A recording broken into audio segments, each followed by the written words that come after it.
kasih untuk rekan Rangga dan selamat pagi pemirsa Radio Guntur dimanapun berada. Berjumpa kembali bersama saya Tias kali ini di obrolan pagi untuk edisi Selasa 19 Mei 2020 dengan topik yang bakal kita angkat mengenai pelayanan PLN saat pandemi COVID-19. Dan narasumber yang sudah kita hadirkan di Studio Gempol 38 pagi ini ada Manajer Unit Pelaksana Pelayanan Pelanggan atau UP3 PLN Bali Utara, Bapak Igustinadi Aditya San Adinata. Selamat pagi Bapak. Oke, berikutnya ada Manajer Bagian Pelayanan Pelanggan PLN UP3 Bali Utara, Bapak Ketut Sudite. Selamat pagi Bapak. Pagi. Dan Manajer Bagian Transaksi Energi PLN UP3 Bali Utara, Bapak David Ramadian. Selamat pagi Bapak. Selamat pagi. Bagaimana kabarnya pagi ini? Semuanya sehat? Luar biasa dan lagi sehat. Iya, semoga selalu sehat dan dilindungi ya. Nah, di mana pemirsa Radio Guntur dimanapun berada, sejak terjadinya pandemi COVID-19, Presiden Jokowi sudah memberikan 10 program bantuan dan salah satunya adalah pembebasan tarif listrik 450 volt dan diskon tarif listrik untuk 900 volt. Dan anggaran yang disiapkan juga tidak main-main ya, itu sebesar 3,5 triliun rupiah. Wow, besar banget ya. Tapi bagaimana implementasinya di lapangan? Dan memasuki di bulan Mei 2020 ini, masyarakat Buleleng ya ramai-ramai mengeluhkan kenaikan tagihan listrik pasca bayar, hingga tidak sedikit warga yang menuangkan keluh kesahnya dengan membuat status di media sosial. Nah, untuk membahasnya kita akan ajak ngobrol ketiga narasumber kita yang sudah kita hadirkan di Studio Gempol 38 pagi ini. Saya mau ke Pak Ketut Sudite dulu selaku Manajer Bagian Pelayanan Pelanggan PLN UP3. Kalau boleh tahu sampai sejauh ini berapa jumlah pelanggan PLN di Buleleng dan bagaimana klasifikasinya? Misalnya untuk 405 volt berapa, 900 volt berapa, seperti itu. Secara UP3 saya terangkan dulu, di UP3 Bali Utara ada namanya ULP. Nah, di bawah UP3 itu ULP Tejakulo, ULP yang menaungi wilayah Tejakulo, kemudian ada ULP Singaraja yang menaungi wilayah Singaraja Kota, kemudian ada Seririt, kemudian ada Girimano yang menaungi wilayah sebagian Geroga karena dia juga termasuk ngambil daerah Negara. Kemudian ada ULP Negara sendiri. Artinya UP3 Bali Utara ada 2 kabupaten, Buleleng dan Negara. Nah, untuk token gratis prabayar 450 dan 900 non subsidi. Itu sudah dimulai bulan April kemarin, Mei dan Juni itu program tahap awal pemerintah. Nah, kemudian dari bulan Mei ini ditambah 450 juga untuk daya bisnis dan industri sampai bulan September. Nah, jumlahnya sekitar 49.000 pelanggan. Lalu apa namanya untuk yang tadi untuk subsidi bantuan listrik untuk 450 dan 900 volt itu sendiri, apakah semua masyarakat yang menggunakan daya listrik sekian itu mendapatkannya atau ada kriteria tertentu gitu Pak? Untuk yang mendapatkan subsidi semua daya rumah tangga 450, kemudian bisnis juga bulan Mei ini 450 dan industri 450. Dan rumah tangga subsidi daya 900 karena di 900 rumah tangga ada 2, subsidi sama non subsidi. Kalau non subsidi tidak dapat. Yang dapat itu adalah subsidi untuk 900. Jadi yang non subsidi tidak mendapatkannya. Lalu untuk yang memang mendapatkannya ya Pak, yang subsidi, apakah ada bentuk permohonan tertentu dulu yang harus dilakukan atau itu berlaku otomatis kalau dia memang sudah subsidi langsung nanti dia dapat pembebasan tarif atau diskon tarifnya ini sendiri? Itu berlaku otomatis apabila pelanggan pasca itu otomatis langsung. Kemudian kalau yang prabayar, pelanggan-pelanggan itu membeli token 1 tahun terakhir. Ya, artinya pemerintah menganggap bahwa masyarakat itu aktif melakukan kegiatan energi listrik. Nah, kalau melebihi dari itu tidak dapat karena dianggap kosong rumahnya, warungnya kosong, artinya tidak pernah ada aktivitas seperti itu. Oke, baik, terima kasih. Berikutnya saya mau ke Pak David Ramadian selaku manajer bagian transaksi energi PLN UP3 Bali Utara. Setahu saya katanya PLN itu sudah ada PLN online ya, yang merupakan salah satu terobosan yang hadir untuk memudahkan kita dalam melakukan pembayaran maupun pembelian token listrik. Nah, tapi kenapa katanya sering banget nih terjadi error saat masyarakat menggunakannya, terutama di malam hari? Apa sebenarnya yang terjadi, Pak? Baik, terima kasih. Mungkin kalau permasalahan dari pembelian untuk malam hari ya, untuk malam hari itu sebenarnya tidak ada kendala karena kita itu online-nya itu 24 jam. Nah, untuk sistem kita juga bekerja 24 jam. Jadi mungkin kalau memang ada kendala malam, ya kemungkinan sih ada pembelian melalui bank misalnya. Kalau bank itu kan mungkin ada itu apa namanya sistem pengalihan lah seperti itu ya. Nah, kemungkinan itu terjadi. Tapi kalau di sistem kita itu tidak ada terjadi untuk ini ya, error kayak gitu. Apakah sudah sebagian besar masyarakat mengetahui sistem via online ini, Pak, atau masih perlu disosialisasikan lagi nih di masyarakat?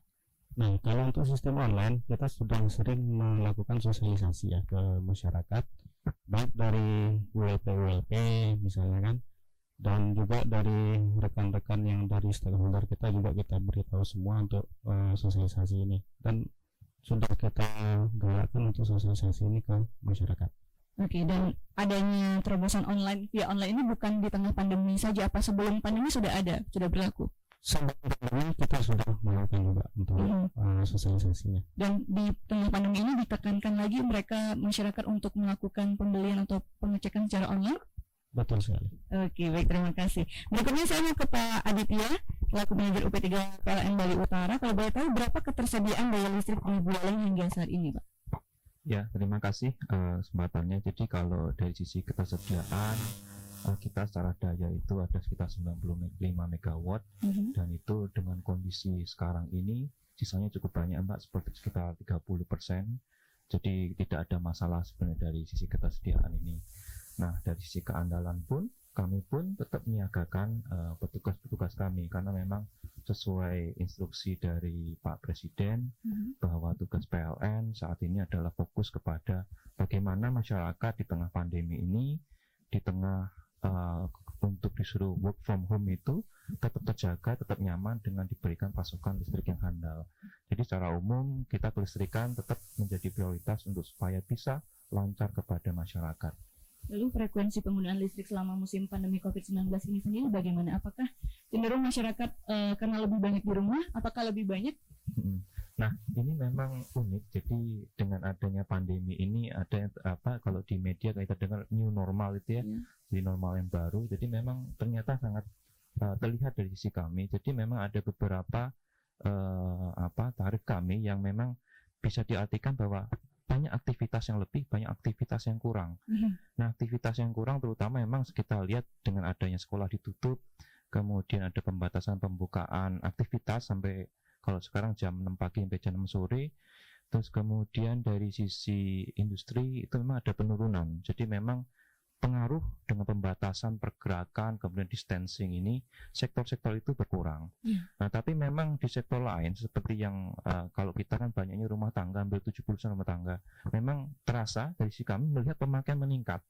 Jadi mungkin banyak masyarakat yang stay di rumah, kemudian dulu Denpasar pulang kembali kampungnya sini, lebih banyak aktivitas, ngumpul di rumah, nggak ngapa apa, tidak ada pekerjaan, lebih fokus kepada menggunakan alat-alat elektronik, banyak pakai kegiatan kelistrikan, sehingga itu tagihan juga otomatis cenderung meningkat. Iya. Nah, itu yang kita lihat dari sisi pandemi ini.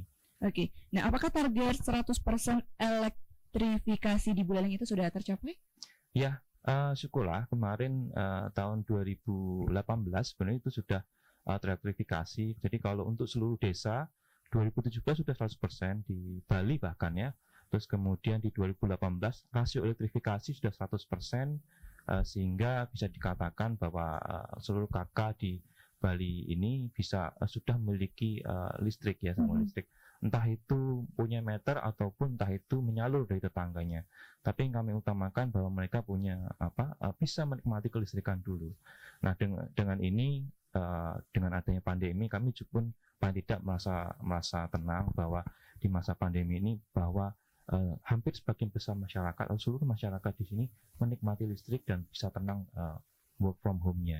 Oke, jadi sudah semua ya terjangkau di listriknya.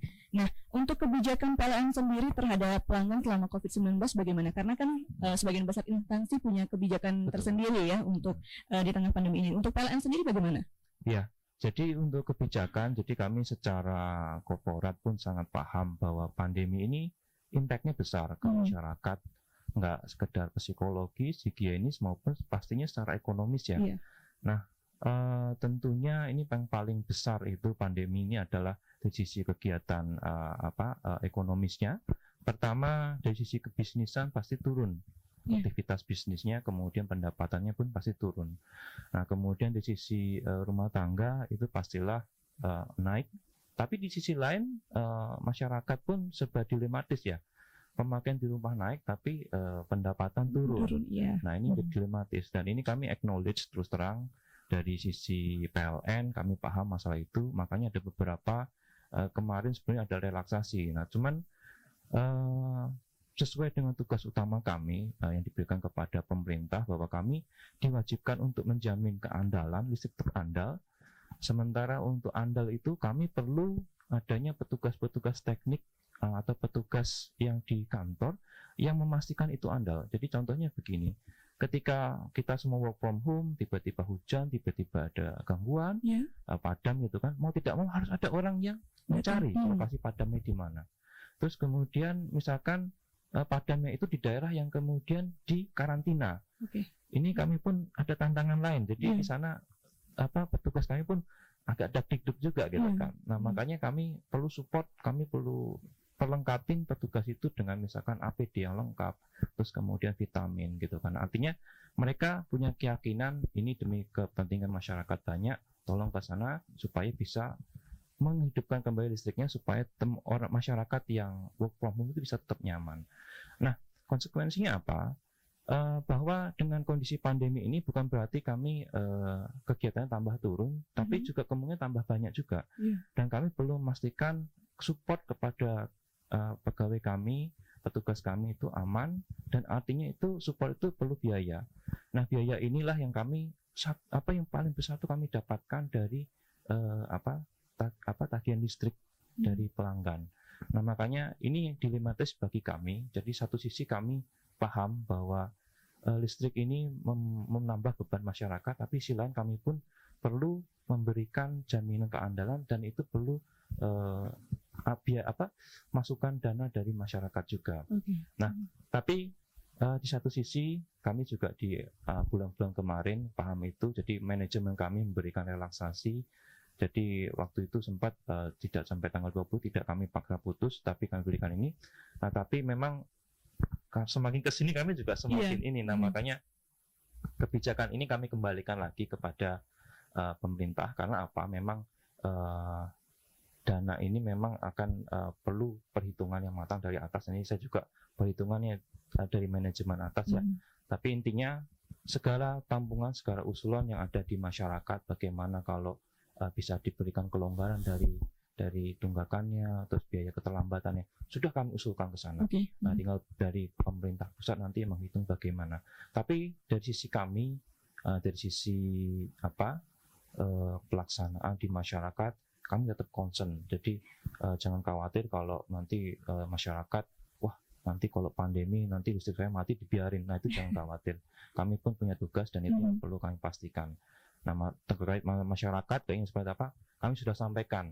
Nah, ini kami juga mohon permakluman gitu bahwa kami juga sebagai perusahaan yang dimiliki oleh pemerintah, semua kebijakannya memang diambil oleh pemerintah semua. Jadi usulannya ditampung dan dikembalikan lagi ke pemerintah gitu ya. Meskipun kalau secara sektor spesifik seperti bisnis dan industri sebagai penggerak ekonomi yang itu pun kami ada kebijakan-kebijakan yang terkait rekening minimumnya supaya lebih mudah lebih terjangkau gitu ya. Oke, baik, terima kasih untuk Pak Aditya. Saya mau ke Pak Sudite lagi. Kalau boleh tahu bagaimana besaran tarif yang berlaku saat ini, Pak? Untuk tarif itu kan ada subsidi itu memang di bawah sekali, artinya masih terjangkau. Kemudian ada namanya tarif adjustment. Adjustment itu juga tidak terlalu tinggi, 1.467. Nah, itu berlaku dari 1.300 ke atas. Ya, itu sama tarif perkawinan baik prabayar maupun pasca. Seperti itu. Oke, nah menarik tadi yang dibilang soal adanya relaksasi sedikit kelonggaran yang diberikan untuk listrik yang subsidi, ya Pak ya. Kalau tapi masih banyak banget masyarakat di luar sana yang belum tahu apakah ini listriknya termasuk listrik subsidi yang mendapatkan bantuan atau tidak, seperti itu. Jadi bagaimana sebenarnya masyarakat itu agar tahu ini listriknya ini memang berhak untuk mendapatkan subsidi potongan seperti yang tadi dan yang tidak. Itu kalau boleh tahu ada ciri-cirinya atau bagaimana, Pak? Yang jelas untuk daya 450 itu semua subsidi. Nah, kemudian yang daya rumah tangga 900 dibedakan dua, subsidi dan non subsidi. Nah, yang non subsidi itu ada di rekeningnya isi M. 1M itu berarti artinya mampu. Itu tidak dapat subsidi. Nah, yang tidak ada M itu yang subsidi. Ya, terus bagaimana itu, kenapa bisa masuk subsidi, kenapa tidak? Itu juga hasil dari pendataan dinas sosial. Ya, kita juga menjalankan visi misinya pemerintah. Nah, PLN hanya menjalankan mana yang masuk dia subsidi, mana yang tidak. Nah, itu dari dinas sosial pusat. Seperti itu. Jadi datanya dari dinas sosial yang menyatakan bahwa ini memang berhak untuk mendapatkan subsidi dan yang ini tidak, seperti itu berarti Pak ya? Iya, benar. Baik, terima kasih. Berikutnya untuk Pak Davi Ramadian, kalau boleh tahu Pak, cara mengecek tagihan listrik melalui layanan PLN online itu seperti apa? Kalau jujur soalnya Tias masih belum pernah untuk mencobanya itu. Baik, sebenarnya kalau untuk melakukan pengecekan melalui pelayanan online, kita bisa melakukan menginstal yang namanya PLN Mobile. Jadi ada aplikasinya. Nah, kita install PLN Mobile, nah kita daftarkan dulu. Nah, di sana itu kan ada beberapa fitur. Beberapa fitur termasuk dengan pengecekan tagihan, gitu kan. Nah, di sana pelanggan tinggal masukkan ID meter atau ID pelanggannya, gitu kan. Nah, setelah itu melakukan pengecekan dan keluar dahulunya untuk berapa tagihannya, seperti itu. Kalau untuk yang pasca, gitu kan. Nah, jadi gampang banget sebenarnya ya. Gampang banget. Cuma masih banyak banget sebenarnya masyarakat di luar sana yang belum mengetahui cara-cara ini dan lebih memilih ya cara manual lah ya untuk datang langsung seperti itu. Kembali ke Pak Aditya, kalau boleh tahu, saat ini saya sudah jarang banget nih Pak melihat pencatat meter itu mondar-mandir. Kalau dulu kan banyak tuh pencatat meter yang mondar-mandir dari rumah ke rumah. Padahal katanya pencatatan ini sudah diusulkan oleh Ombudsman RI, mengingat pengecekan meter ini tidak menimbulkan kontak dengan orang lain sehingga minim risiko penularan COVID-19. Sebenarnya apa alasannya, Pak? Ya, jadi memang seperti mungkin diketahui, jadi bulan-bulan kemarin ya, sebulan kemarin pencatat meter kita sempat tidak datangnya. Jadi ini saya sampaikan memang salah satu dampak dilematis dari pandemi. Jadi bahwa saat itu memang disampaikan untuk segala kegiatan yang berpotensi kontak itu diminimalisir, dan kami mengidentifikasikan catat meter ini yang punya potensi besar untuk diminimalisir. Jadi memang saat itu kami putuskan memang sebagai default, sebagai cara awal adalah menggunakan rata-rata 3 bulan terakhir, sehingga catat meter itu di prioritas kedua. Tapi kami pun kemarin waktu itu sudah mengidentifikasikan risiko bahwa kalau memang di rata-rata pasti nggak akurat gitu kan. Nah, memang waktu itu sudah kita sampaikan, silakan kalau memang ada masyarakat yang ingin menyampaikan, merasa mungkin saya nggak yakin dengan rata-rata, disampaikan via WhatsApp gitu ya, atau juga bisa sampai ketika mungkin lewat di ke depan kantor kami disampaikan. Di sana ada semacam untuk penampungan dan pelayanan atau bisa lewat sana. Nah, itu bisa disampaikan. Nah, ternyata setelah dievaluasi semakin kesini pun juga tadi sampaikan di Ombudsman bahwa kontak pun minimal, apalagi kami sudah bisa memastikan bahwa tugas kami menggunakan APD protokol COVID. Untuk itu kami sekarang sudah memberanikan. Jadi sekarang sudah dibaca nih dari bulan kemarin dibaca. Nah, dengan harapan kami tentunya apa yang kemarin di rata-rata baik lebih maupun kurang ini menjadi klop di bulan depan ini ya. Jadi itu yang sudah kami lakukan gitu ya. Jadi kekhawatiran masyarakat saya harap juga bisa teredam dengan adanya ini, bahwa kami sudah kembali melakukan pembacaan meter. Tapi kalau memang katakan tetap misalkan ada masyarakat yang saya nggak mau dibaca gitu, saya masih takut karena kami maksudnya memang baik, tapi kalau ada masyarakat yang nggak nyaman, kami masih membuka kok. Jadi menggunakan WhatsApp itu. Jadi bisa WA ke 8122 123 123, nanti dimasukkan ID-Ball, nanti dimasukkan stand meternya. Oke, baik. Terima kasih Pak Aditya. Menarik sekali pemirsa Radio Guntur pembahasan kita kali ini. Kalau ngomongin soal listrik itu kan kebutuhan kita semua, kayaknya ya semua masyarakat membutuhkannya. Dan buat Anda yang ingin menyampaikan aspirasinya, baik itu berbentuk pertanyaan, saran, kritik maupun masukan, nanti di segmen kedua kalian bisa join di 23455, tapi kita break iklan dulu. Saya kembalikan ke rekan saya Rangga. Silakan rekan Rangga. Baik, terima kasih rekan Rangga, dan sepertinya sudah ada penonton yang bergabung ya, yang sudah tidak sabar untuk menyampaikan aspirasinya. Langsung saja Tia Sapa. Halo, selamat pagi. Halo, selamat pagi. Oke, Pak Kadek Karyana. Oke, langsung Pak Kadek Karyana. Selamat pagi Bapak-bapak narasumber gitu. 3 orang tadi ya. Iya. Begini. Saya mau nanya tentang satu. Kalau saya langsung tembak aja lah ya. Iya. Transparansi PLN itu dalam rekening nggak ada, Pak. Kenapa saya bilang tidak ada transparansi? Di sana hanya disebutkan kita bayar sekian gitu, dengan administrasi sekian. Tidak ada pemakaian sekian, harga per KWH-nya sekian, nah biaya beban sekian. Jadi bingung dari mana dapat angka ini gitu. Terus aja saya kaget dengan di medsos itu juga. Saya mengalami sendiri, Februari saya bayar 440. Saya pakai B1 2200 2200.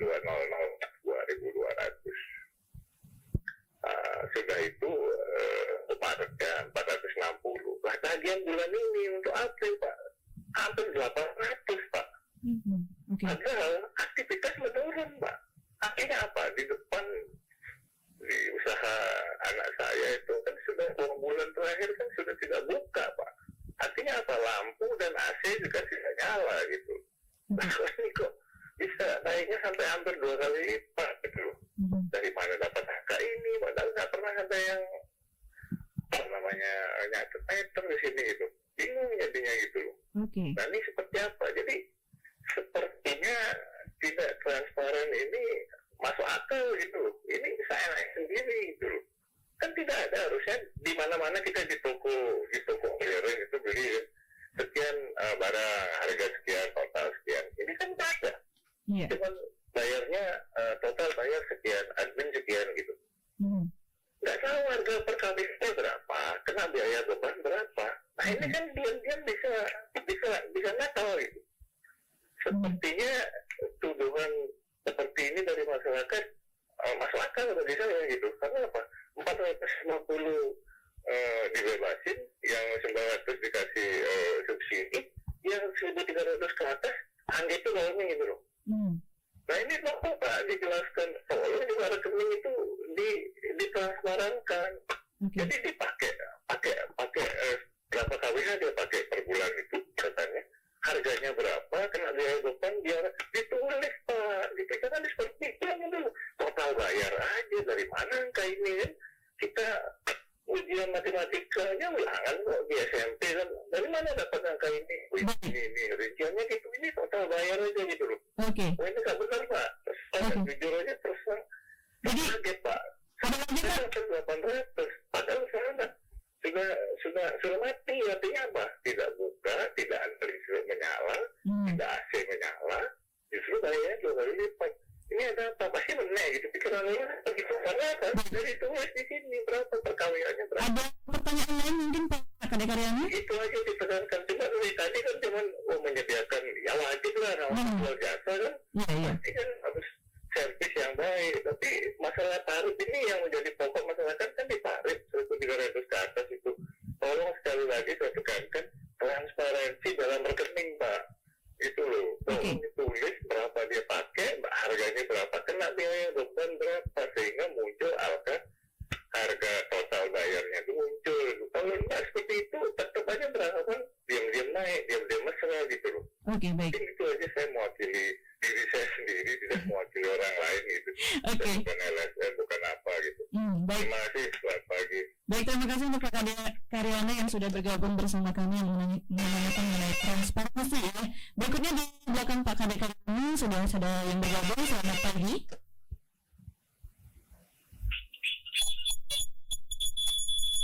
Halo, selamat pagi. Mungkin dari pendengar yang menelpon bisa dikecilkan volumenya. Oke, apakah ini dengan Pak Riba? Nah, Bukan. saya Adi. Oke, Pak Adi. Apa ya, Mbak siapa ini ya? Saya Mbak Tias. Udah jual Adi itu masih. Selamat pagi, Om Swastiastu, Bapak Narasumber. Masalah listrik, saya sendiri ada tiga rumah yang satu memang. Pak, mohon maaf radionya mungkin bisa dikecilkan sedikit agar suaranya tidak storing di studio biar suaranya Bapak jelas didengar. Halo? Halo?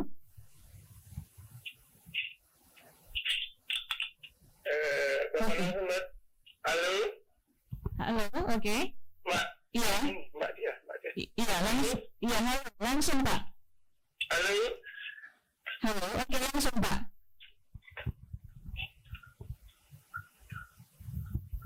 Halo? Oh, masih. Oke, langsung Siapa ini? dengan Mbak Tias langsung disampaikan Mbak Tias, iya. iya, pertanyaannya langsung. Yang 900 kWh itu ya, ada kode apa katanya yang kode ini dapat subsidi, yang kode ini Ada kode 1M katanya Pak. baru satu rumah saya itu kan yang kulit selatan itu emang pakai 900 ini kWh. Mudah-mudahan dapat subsidi, tidak apa-apa, tidak juga tidak apa-apa. Sepertinya dapat subsidi itu, sepertinya. Iya. Tapi bukan 100%, hanya mungkin 50% hanya. Iya. Kemudian kalau tadi yang dibilang buat ada harian itu hitung-hitungannya, memang kalau PDAM air ini jelas ini meteran lalu ini kemudian 0 sampai 10 sekian aja. Mungkin perlu dirinci sehingga apa namanya gamblang masyarakat. Seperti saya kan nggak baca, aku tuh jangan bahas ini, gitu ya. Syukur saya kan pakai gini, pakai pulsa terus. Tapi berat, Mbak Tias. Iya. 1 bulan itu bisa 200. Pakai pulsa berat saya sendiri di rumah. Nggak ada siapa. Nggak pakai gini, apa namanya kulkas, nggak ada mesin cuci. Hanya ini jarang-jarang AC-nya dinyalain karena saya tidur di luar. Iya. Nah, mudah-mudahan kalau pakai hitungan matematika, matematika plus ini anggun nih. Ampure, Mbak Tias ya. Apa narasumber? Ada mungkin yang lain menambahnya. Baik, terima kasih. Terima kasih, Om. Santi, Om. Baik, di belakang penelpon berikutnya masih Tias buka untuk 23455. Baik, sudah ada yang bergabung, langsung saja Tias. Halo, selamat pagi. Selamat pagi. Oke, ini dengan Pak Sidananda. Pak Sidananda. Pak Sidananda. Oke, langsung Pak. Ya, udah poin ini ya. Iya, langsung. Begini ya, ini saya kan punya kaplingan masih kosong, terus di kanan kiri sudah ada rumah. Iya. Nah, udah itu rumah yang di kiri kan sudah ada listriknya. Iya. Kemudian yang di sebelah kanan tanah kosong saya sudah terbangun. Nah, begitu yang di kanan ini memasukkan aliran listrik, kabelnya melintang di atas kaplingan saya. Iya. Gitu. Nah, bagaimana ini kalau saya membangun misalnya? Nah, selama ini kan tidak pernah minta izin kalau petugas itu melintangkan kabel ya di atas pekarangan orang. Di mana-mana banyak terselengkat kabelnya ya. Iya. Nah, satu sisi cepat pelayanannya gitu. Tapi di sisi lain ada juga yang terganggu. Satu, bagi yang nanam pohon misalnya ya. Iya. Misalnya pohon pisang, kadang-kadang kena kabel itu gitu. Nah kalau nanti itu kan berbahaya, kena setrum barangkali kalau ada luka kabel itu, atau nanti pas mau buah itu ngebah kan bisa bahayain kabel itu gitu. Nah kemudian mau membangun, nah ini tanggung jawab siapa? Ada kadang-kadang ada katanya yang bersangkutan kalau mau bangun ya kalau muka kabel itu bayar ya, sendiri, kok tidak masuk akal. Nah ini mohon penjelasan ya. Biar pasti kalau saya sih kalau itu betul yang bersangkutan yang harus menanggung biayanya itu tidak masuk akal, itu bisa dilaporkan ke ombudsman itu. Nah, tapi betul itu apa rumor itu, tapi kan pikiran saya tidak masuk akal itu. Karena satu itu tanah orang melintang gitu ya, dan tanpa pernah minta izin. Tapi kita kan tidak pernah masalahkan kalau masih belum terpakai kan. Satu sisi membantu juga. Tapi kalau sudah diperlukan, apakah itu ditanami pohon yang sudah agak-agak tinggi atau mangga, atau mau bikin rumah. Nah, kemudian apa tidak pernah mengadakan survei gitu ya PLN ya ke pusat-pusat pemukiman ini lah. Karena kenapa tidak pasang tiang ya, sudah banyak kabel melintang itu loh. Tiang di jalur itu, misalnya ada jalur gang, misalnya jalan ke tempat lokasi itu jarang ada pasangin tiang gitu loh. Apa tidak punya program seperti itu dengan hasil survei, oh ini sudah cocok, sudah harus pasangin tiang ini, misalnya satu jalur itu. Baik, apakah ada lagi Pak? Ya itu aja, terima kasih. Baik, terima kasih untuk Pak Sidananda yang sudah menyampaikan aspirasi dan pertanyaannya. Baik, terakhir di belakang Pak Sidananda, Tias kembali sapa satu penelpon lagi ya. Halo, selamat pagi. Halo, selamat pagi.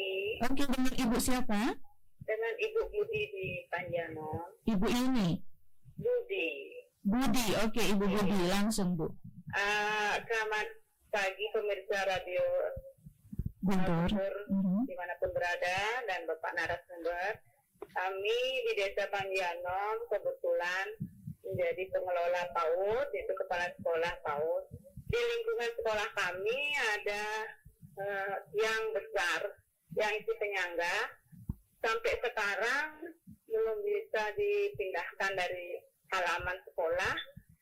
Udah hampir 10 tahun kami mengajukan ke PLN. Kayaknya belum ada tindak lanjut itu Ibu. Coba kami mohon kepada Bapak narasumber melalui Radio Guntur FM ini bagaimana solusinya. Karena ini sangat berbahaya bagi anak-anak didik kami. Di tengah-tengah halaman bermain sekolah kami ada tiang besar. Mohon tindak lanjutnya. Terima kasih Ibu. Baik, terima kasih kembali untuk Ibu Budi dari Panjanom yang sudah menyampaikan pertanyaannya. Baik, langsung saja kami persilakan untuk ketiga narasumber untuk menjawab langsung pertanyaan dari penelpon. Baik, terima kasih Mbak Tias. Jadi tadi ada 4 ya penanya ya. Jadi mungkin saya mulai dulu dari yang pertama, bahwa tadi dari Pak Karena ya. Terima kasih Pak Karena atas masukannya. Jadi tadi mempertanyakan masalah transparansi penghitungan ini ya. Jadi saya mungkin sampaikan pertama, maaf dulu bahwa Bapak sebagai pelanggan PLN merasakan lonjakan bagian listrik yang tadi disampaikan hampir 2 kali lipat ya. Ini sangat tinggi ya. Nah, tapi mungkin saya mungkin cerita dulu. Jadi kalau masalah tadi transparansi, nanti ada Pak 10 caranya. Terus kemudian masalah tarif itu kami dari 2017 itu sudah tidak pernah naik lagi. Jadi sesuai arahan dari pemerintah. Jadi dari sisi tarif sudah tidak masalah. Mungkin memang betul yang dimaksud oleh Pak Karyono, jadi mengenai rencana bagaimana ya. Nah untuk itu kami ada cara untuk itu. Kalau memang paling gampang itu sebenarnya dari sisi ke kantor. Nah, tapi itu kan nggak bagus ya. Kalau yang kedua yang nggak bisa, yang lebih bagus itu adalah kontak telepon ke kontak center. Ini dijelaskan pemakaiannya berapa, stand awalnya, stand bacanya berapa itu ada, terus kemudian dikali berapa rupiah itu ada semua di sana. Atau kalau Bapak nanti sudah pakai handphone yang Android, bisa install aplikasi Bayar Mobile. Jadi di sana dijelaskan secara rinci, enggak sekedar tagihan bulan ini, tapi bulan ke belakang itu ada semua. Jadi Bapak bisa mengevaluasi mungkin nanti kok bilangnya saya tinggi, kenapa, dicek lagi stangnya segini, ini sudah benar, berarti mungkin saat itu begini tinggi, atau mungkin stangnya nggak cocok betul.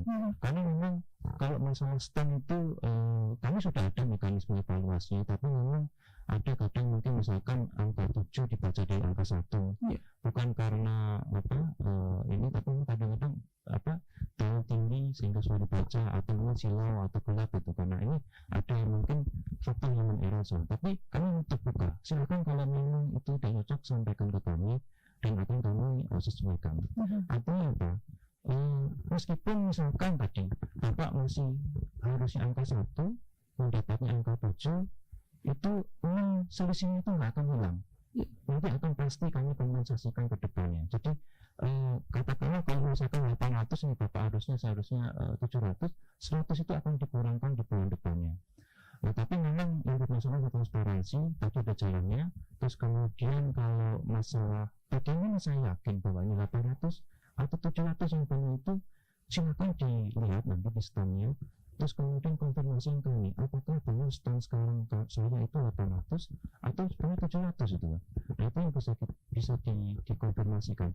Tapi kalau memang sama, nah ini kami memang nggak mau kembalikan kepada pelanggan sendiri. Memang mungkin ada satu pemakaian yang melonjak, atau mungkin kayak tadi kasus Pak Karwan itu mungkin bisa jadi nanti instalasinya mungkin ada yang bocor gitu. Nah, itu yang mungkin harus sama-sama dilihat gitu kan, supaya ke depan-depannya juga bisa kita lakukan perbaikan. Tapi terima kasih tadi diingatkan bahwa nanti memang kalau masalah informasi ini, karena tadi sampaikan pembayaran via online lewat automat itu memang struknya kecil, jadi informasi nggak bisa banyak. Dan biasanya yang dilihat oleh masyarakat itu adalah totalnya.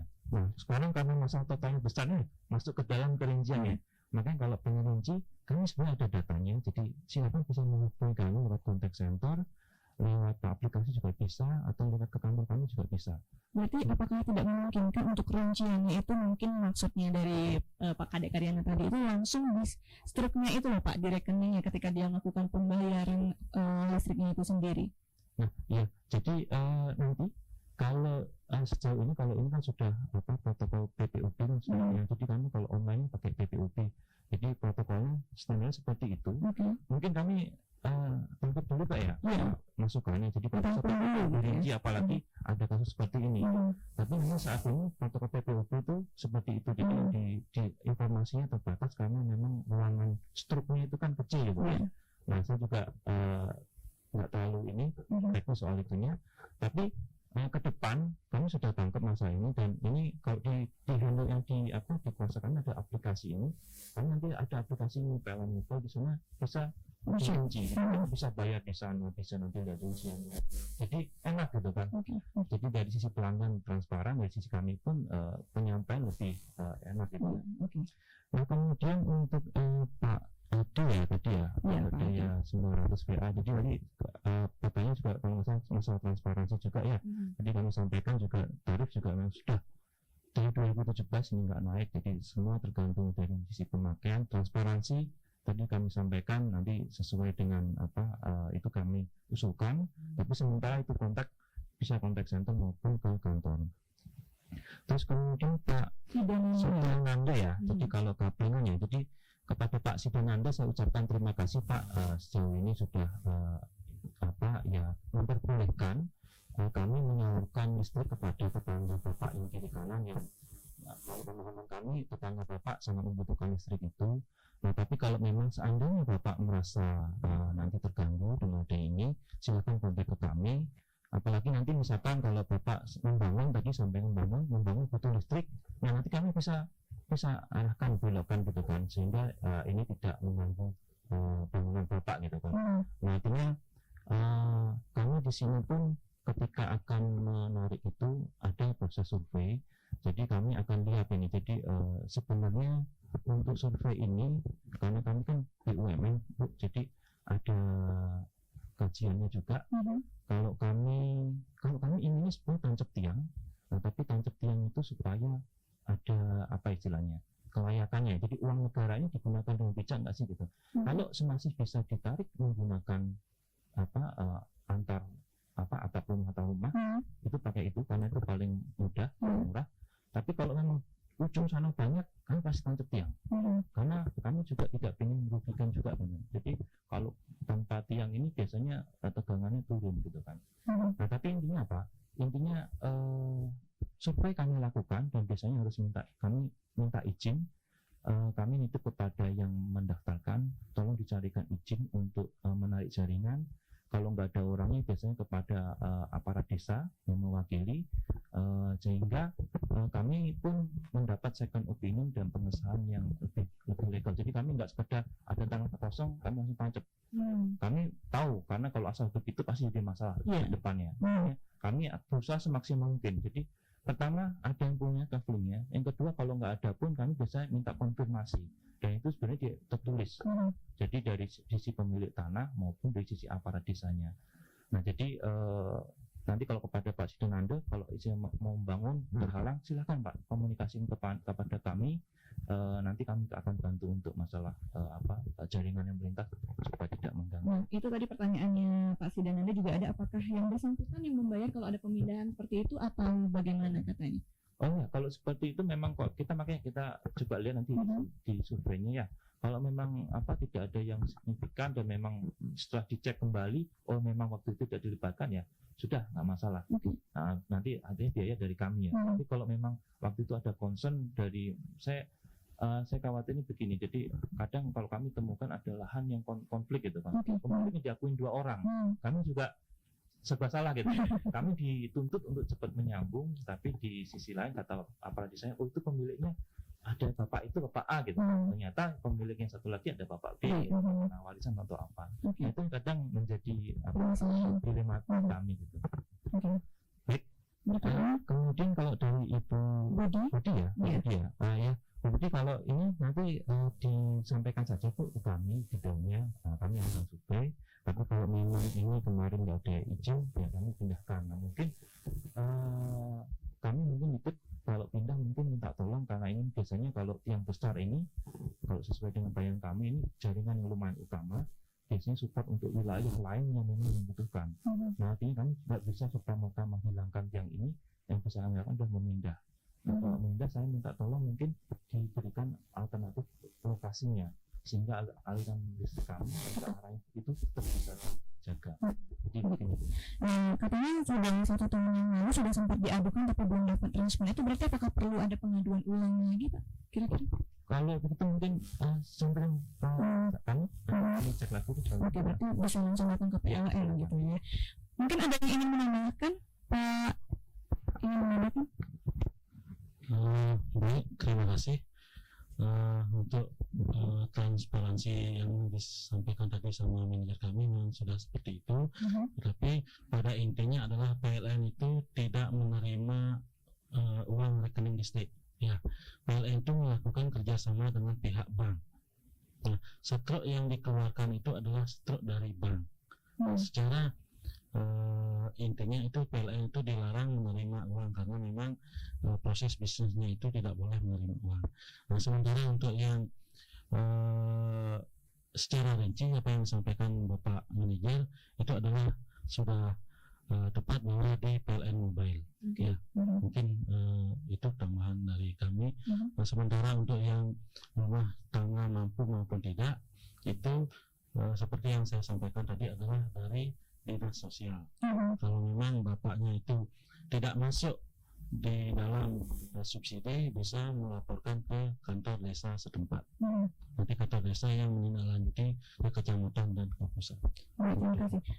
Pak Aditya, kalau boleh tahu nomor telepon yang bisa dihubungi semisal Ibu Budi ingin mengadukan tapi tidak sempat untuk datang ke kantor, apakah ada? Ya, di 0873 kali 08 777 5354 53 kali 555. Oke, baik, terima kasih. Nanti akan disampaikan mungkin untuk ibu-ibu yang masih mendengarkan Radio Guntur, jika ingin mengadukan kembali ya mengenai permasalahannya bisa dihubungi nomor 088 0873 kali 535 4555. Oke, baik, terima kasih. Dan kalau boleh ini ada titipan pertanyaan lagi satu Pak ya. Udah naik pulsa perdana pasang baru daya 900 dengan pulsa 20.000 masuk 13,50 kWh. Sebelum Covid itu 18,50 kWh. Itu bagaimana sebenarnya? Apakah ini PLN berbohong katanya atau bagaimana seperti itu? Selamat pagi. Membeli pulsa 20.000, kemudian dapatnya 18. Sebelum Covid katanya 18,50 kWh, Iya. tapi setelah Covid 13,50 kWh masuknya. Itu bagaimana katanya? Katanya belinya 20.000 gitu. Sebenarnya tidak ada peningkatan maupun pengurangan rupiah per kWh. Iya. Ya, kalau 1.900 itu adalah 1.352. Ya, mungkin pada awalnya itu adalah token perdananya karena PJU itu tidak dihitung penuh. Ya, kan membeli token itu kan ada rinciannya, dipotong dulu PPJ-nya kalau sinyalnya mungkin 10%, dipotong dulu 10%, nah sisanya itu baru dikalikan 1.352. Seperti itu. Nah, mungkin karena token awalnya itu belinya di tengah-tengah, berarti kan sebulan itu tidak penuh hitungan PPJ-nya. Seperti itu. Oke, baik, terima kasih. Semoga untuk ini pertanyaan dari Pak Trunajaya ya yang mengirimkannya di media sosial kami. Saya ingin minta penegasan sedikit Pak Aditya. Apakah tarif listrik itu naik atau tetap atau turun seperti itu? Ada pendengar yang ingin mendengarkan kebijakan itu sendiri.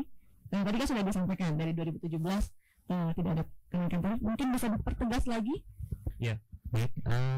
Untuk tarif, jadi memang kalau saya paham masyarakat melihatnya seakan-akan kok nggak tepat gitu ya, naik turun, apalagi ada kasus pandemi seperti ini di mana kita merata-rata sehingga rasanya yang dipakai itu dan yang dibayar itu berbeda. Jadi yang memang yang wajar ketika masyarakat merasa ada yang salah dengan tarif atau ada yang tidak konsisten dengan tarif. Tapi sini memang kami tegaskan bahwa untuk tarif itu kami tidak bisa bermain-main, karena itu memang sudah diputuskan oleh pemerintah. Jadi kami dukung, dan statusnya kondisinya itu sebenarnya fixnya malah dari 2016, tapi memang ada satu tarif yang berubah dan itu fix hingga akhirnya 2017 sampai sekarang nggak berubah gitu kan. Dan kami juga eksekusi aja itu, dan artinya kita nggak bisa memberikan perubahan atau enggak, cuma bisa mengeksekusi. Kemudian untuk apakah subsidi atau enggak itu nanti kembali ke prosesnya. Jadi kalau yang sebenarnya kalau tarif yang tadi awalnya itu yang berubah adalah tarif yang R1 2020 ke atas itu pun tetap fix. Kalau dulu namanya tarif adjustment, itu pun 2017 itu enggak di-adjust, itu terus itu kan.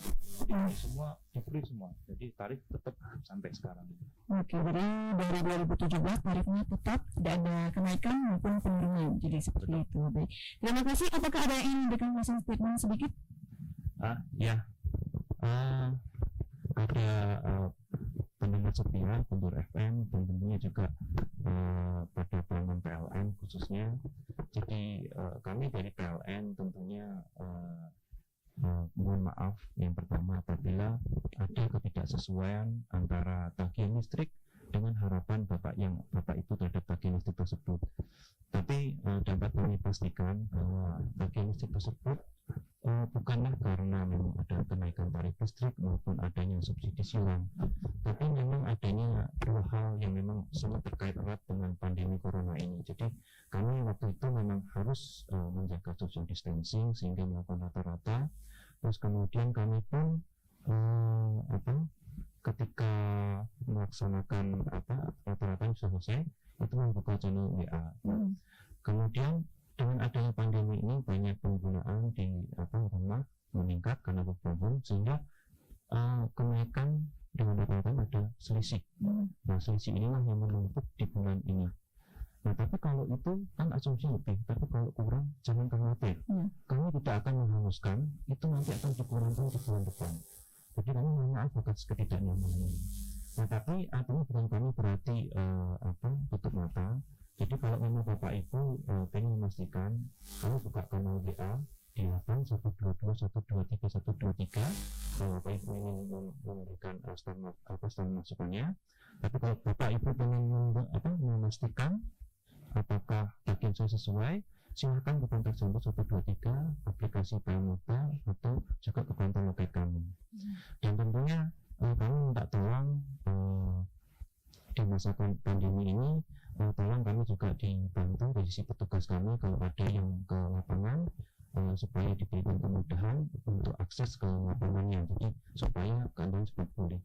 Dan yang terakhir mungkin saya sebagai warga juga maupun sebagai penguatan PLN sangat berharap bahwa pandemi ini terutama segera cepat selesai, sehingga kejadian ini, kerapatan ini itu tidak akan terjadi lagi. Jadi semoga kita selalu diberikan perlindungan dan kesehatan tentunya. Terima kasih. Baik, terima kasih untuk Pak Aditya, Pak Sudita, dan juga Pak David yang sudah bersedia hadir di studio Gunung 38 pagi ini dengan topik obrolan pagi kita pagi ini mengenai pelayanan PLN saat pandemi COVID-19. Dan terima kasih juga buat pemirsa Radio Guntur yang sudah bergabung di 23455. Untuk Anda yang kelewatan obrolan pagi edisi hari ini, jangan lupa langsung bisa dicek di YouTube-nya Radio Guntur. Untuk saran masukannya bisa tinggalkan di kolom komentar, dan kalau suka sama videonya jangan lupa untuk di like. Oke, untuk waktu berikutnya saya kembalikan ke rekan saya Rangga. Silakan rekan Rangga.